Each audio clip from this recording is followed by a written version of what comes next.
महाभारत में आता है कि दुर्वासा मुनि घूमते हुए पहुंचे हस्तिनापुर, और दुर्योधन बड़ा चतुर था, राजनीतिज्ञ था, जानता था किसको कैसे यूज करना है अपने लाभ के लिए।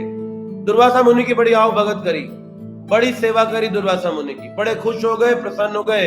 अपने शिष्यों के साथ आए थे और 10,000 शिष्य लेकर घूमते थे, तो जो उन्हें प्रसाद पे बुलाता था 10,000 लोगों का भोजन कराना पड़ता था।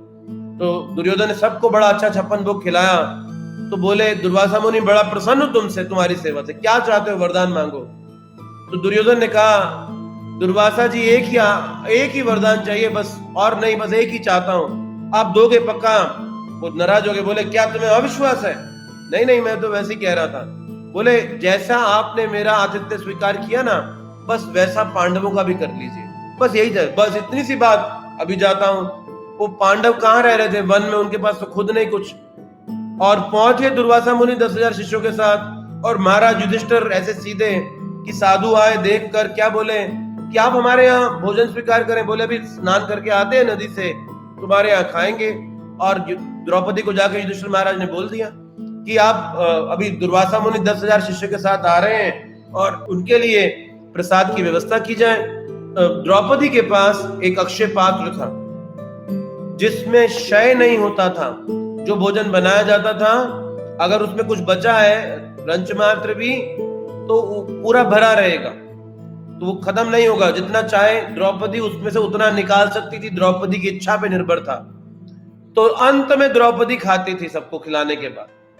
और उस दिन उस पात्र में द्रौपदी खा चुकी थी, उसमें कुछ नहीं बचा था, और घर में भी कुछ नहीं है, क्या खिलाएंगे वन में। और दुर्वासा मुनि का स्वभाव भी पता है, पूरी नहीं हुई जो मांग है तो फिर कुछ श्राप दे डालेंगे, कुछ ना कुछ गड़बड़ करेंगे। तो बड़ी भयभीत है द्रौपदी ये सुन के, और कृष्ण को पुकारा, और कृष्ण द्वारका से तुरंत आ गए। यत्र गायन्ति मद भक्ता तत्र तिष्ठामि नारदा, जहां भगवान का नाम लिया जाए भगवान वहां आ जाते। तो कृष्ण वहां पहुंच गए, और जब कृष्ण आए तो द्रौपदी कुछ बोले उससे पहले कृष्ण कहते हैं द्रौपदी आज बड़ी भूख लगी है, कुछ खाने को लेकर आओ। द्रौपदी बोली इसीलिए तो बुलाया है, मैं कुछ नहीं सुनना चाहता, पहले खिलाओ फिर बात सुनूंगा। द्रौपदी कहती कुछ है ही नहीं, कहां से लाऊं? बोले नहीं, तुम्हारे पास अक्षय पात्र में होगा। बोले भगवान सब खत्म है। बोलो कुछ तो लगा होगा। और द्रौपदी ने पत्ते वाली सब्जी बनाई थी, और देखा तो जाके एक पत्ता चिपका था बड़ा सब्जी का, और वही निकाल कर ले आई। और भगवान कृष्ण ने वो पत्ते को ग्रहण किया, और क्या बोले अभी मैं जा रहा हूं, मैं बड़ा पेट भर गया, सोने जा रहा हूं, है ना, खाने के बाद सभी सो जाते हैं। बोले अभी पेट भर गया, जा रहा हूं सोने के लिए। अब आप विचार करें यहाँ पर कि द्रौपदी ने भगवान कृष्ण को क्यों बुलाया? अपनी दुविधा को दूर करने के लिए। लेकिन भगवान कृष्ण ने आकर कैसा व्यवहार किया? द्रौपदी की दुविधा को दूर करने के बजाय वो तो अपनी बात करने लगे। अब द्रौपदी क्या सोच रही है कि ये मैंने तो कृष्ण को अपने लिए बुलाया, लेकिन ये कृष्ण कहाँ चले गए?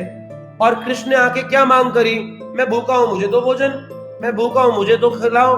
नहीं, बस कुछ भी है ले आओ, पत्ता ही लगा है तो पत्ता ही ले आओ।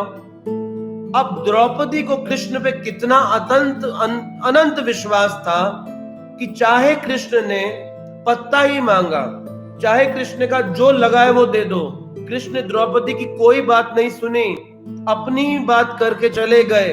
लेकिन द्रौपदी को कृष्ण पे कितना अटूट विश्वास था कि कृष्ण भले ही चले गए, लेकिन द्रौपदी ने ये नहीं कहा क्या ये भी कोई भगवान है क्या, मैं ऐसे इनकी भक्ति करती फिरती हूँ, ऐसे इनकी पूजा करती फिरती रहूं। कि द्रौपदी को कृष्ण पे फिर भी अविश्वास क्यों नहीं आया? द्रौपदी ने कृष्ण से कोई शिकायत क्यों नहीं रखी? ये है अटूट विश्वास भगवान और उनके प्रतिनिधियों के ऊपर। तो सिर्फ जो वो कह रहे हैं उनका करना ही काफी नहीं, उनके ऊपर ऐसी श्रद्धा कि जो भगवान अगर अब बाहर से देखने में ऐसा लगेगा कि ये तो बड़ी नाजायज मांग है भगवान की। अरे द्रौपदी इतनी कठिनाई में फंसी पड़ी है, और ऐसे समय में कृष्ण क्या कह रहे हैं, जो बचा है वही लाकर दे दो। लेकिन कैसी शरणागति है द्रौपदी की, पांडवों की, कि भगवान में कभी कोई त्रुटि नहीं देख रहे हैं, बाहर से दिखने वाला कार्य। और ऐसा नहीं, आज हमें पता है कि परिणाम क्या हुआ। जैसे ही भगवान ने पत्ता खाया, वो दुर्वासा मुनि 10,000 अपने शिष्यों के साथ नदी में स्नान कर रहे थे, और स्नान करते वक्त उनको क्या लगा, एक शिष्य आया, गुरुदेव, दुर्वासा मुनि को जाके बोला, पेट बड़ा भारी भारी लग रहा है, भरा भरा लग रहा है, स्नान भी नहीं किया जा रहा, बाहर चले जाए क्या? दूसरा आया, वो भी यही बोला, तीसरा ये भी बोला। दुर्वासा मुनि बोले, मुझको भी यही लग रहा है, जैसे पता नहीं कितना भर के खा लिया। और यहाँ युधिष्ठिर महाराज कह रहे हैं, दुर्वासा मुनि नहीं आए, दुर्वासा मुनि नहीं आए। सहदेव नकुल को बोला, जाओ जाकर दुर्वासा मुनि को बुला के लाओ। और जब सहदेव नकुल गए बुलाने के लिए, तो दुर्वासा मुनि कह रहे, ये भी खिलाएंगे, भागो यहाँ से।